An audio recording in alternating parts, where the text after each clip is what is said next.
Hey YouTube, Outdoorsman here. Today I'm going to be showing you how to do an oil change on this 2011 Dodge Ram 1500. The following are the items that you're going to need for the job today. So to start, you're going to need your oil and your filter. In this case, we're going to use a conventional or non-synthetic 5W20 weight oil. And we're going to need 6.6 liters, so we're actually going to need slightly more than what we've got here. Your filter, you can find out which filter you need either in your user manual or at your local auto supply parts store. You're going to need a 1/2-inch wrench or socket. You can also get away with a 13mm wrench or socket.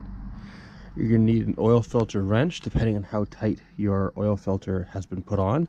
So definitely something I suggest. I'd also suggest using the following tools. That is a pair of gloves to keep your hands clean. It's going to be a dirty job. A funnel to help put your new oil back in. Some type of oil pan to catch the dirty oil when it's coming out. You can also use an old container like this. However, I would definitely recommend that you cut the side out to make a bit of a container because it's not going to pour straight down. So you're best to spend that $2 and just buy one of these, as well as some paper towels. Your next step is going to be to open your hood. So when you've opened your driver's door, just go underneath your dashboard here and there's a little hood release that you pull. Coming back to the front of the hood, you're going to see there's a small lever in here. We're going to want to pull it to the left, and as we do that push up on the hood, and the hood will open up. Now once you've done that, you're also going to double check on the engine's oil fill cap, which is located right here. You can see there's a bit of a spill of oil here before, that's what that color is. But you're going to look and see that that's also 5W20. That's another confirmation that you're using the right type of oil. Next, you're going to go underneath your vehicle with your oil pan here. You can also use a piece of cardboard to put down if you don't have a crawler to lie on. That'll keep you off the ground and keep you a little bit more comfortable. Once you're underneath your vehicle, you need to locate the oil pan. So the oil pan is located right here. And in your oil pan, you have a plug. And that's where we're going to be draining the oil from. So you need to take your container. Now if you don't have an oil draining container, you can use any kind of plastic. I wouldn't suggest a plastic jug. You might want to use a like a plastic jug with the sides cut out, but you'll also need a couple of them because it'll be more than just that few liters of oil coming out of here. But once you've got this in place, kind of directly underneath and a little bit further back towards the rear of the vehicle, just because it will spout slightly, you can go ahead and you can remove that plug. So once again, we're going to use a 1/2-inch wrench or a 1/2-inch socket. We're going to turn it counterclockwise. So you'll see it comes loose fairly easily if you haven't over tightened it before. And then just with your hand, you loosen it counterclockwise. And of note, as soon as you get this plug out, oil is going to start pouring out. So you want to try to get your hand out of there as quickly as possible.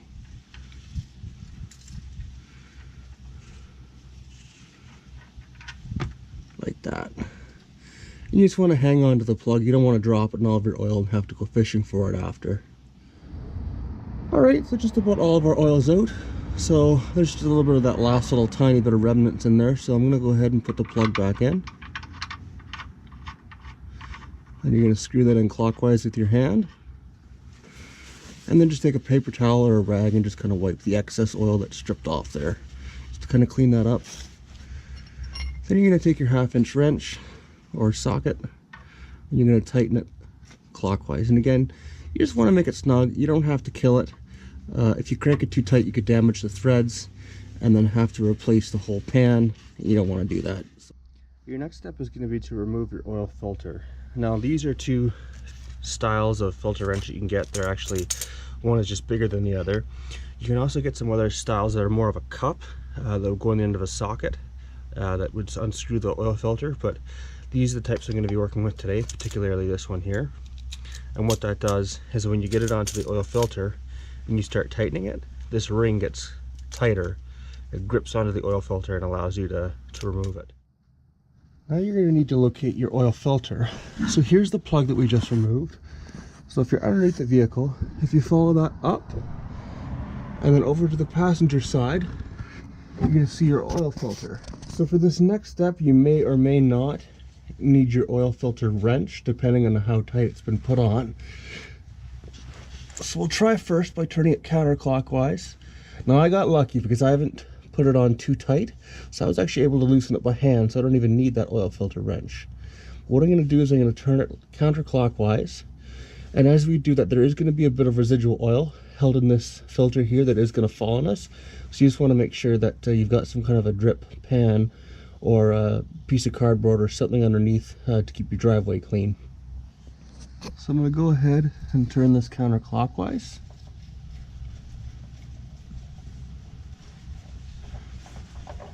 And as it spins a few times, it's going to come out. You can see there's oil dripping down there, so you want to kind of keep it upright as best you can. And then you can just dump that residual oil out into your oil container. And as you can see, it's dripping a bit, so you just want to make sure that's all kind of dripping into your container. Next, you're going to take your oil filter that you've bought, and when you look inside, you'll see that there's a rubber seal in here. You don't want to put this rubber seal on bare against where the filter goes on, because it makes it extremely difficult to get out. So you want to do is lubricate that oil seal a little bit. So just take your finger and kind of dip it in the oil that all drained out. And all you need is just kind of a drop like this. And you're just going to put that old oil around the inside of the ring like this. I'll get a little more on there. But just lubricate it a little bit. That'll allow the filter to come off a whole lot easier and maintain a better seal when it's on there. Okay, so your next step is going to be to take that oil filter that you just lubed up and put it back onto where the old oil filter went. So you're going to have to fish it up in there with your hand, get it on there, and you start threading it clockwise. Sometimes it can be a little tricky to get on there, and you'll see when it kind of gets on there, it'll kind of sit on the threads, and you kind of turn it clockwise like this. Now you absolutely do not want to over tighten this. So when you get it on and when it gets snug, so you'll kind of see it got snug, go another quarter turn. And that's all you want to do. If you do anything more than that, it'll get ridiculously tight, and the next time you have to get it off and create a big issue. So as you saw with mine, I didn't over tighten it, and I was actually able to remove it with my hand. Next, you're going to remove your oil cap. So that's located on top of the engine here. And again, that's where you saw that you're using 5W20 oil. So that's your weight of oil. This is your fill line. So a lot of people get confused between this here, which says engine oil on it. This is your dipstick. So this is the stick that goes down into that reservoir and tells you how much oil you have. You could fill it through there. They go to the same place, but obviously the hole in there is quite small, and as you'll see, the hole here is quite large. Makes it a lot easier to get your oil into. So once you've got that open, you're going to take your filter, and again, this is not something that you need to do, it's just going to make it a lot easier for you. And put your filter in there. It just gives you a much easier target to aim for when you're pouring your oil in. Now the other thing that you need to note is that we need 6.6 liters of oil. So this is only 5 liters. So we're actually going to be using all of this, and because it's the Hemi, it actually uses a little bit more. So we're going to be using a couple more quarts of oil after that to top it up to make sure that we're at that 6.6 liters. We're just going to start pouring our new fresh oil back in. You take your oil filter out, put that cap back on. And last but not least, we need to reset that oil reminder on your vehicle. So what you're going to do is you're going to turn your vehicle to the on position. So not start, just to on, so you should see your different gauges and lights light up. Then what you're going to do is you're going to press your accelerator pedal down 3 times slowly within 10 seconds. So 1, 2, and then 3. And you'll see that that sensor light here has now gone away and your oil light has been reset. I hope this video helps you and maybe saves you some money. If it did, please give it a like and remember to subscribe to my channel.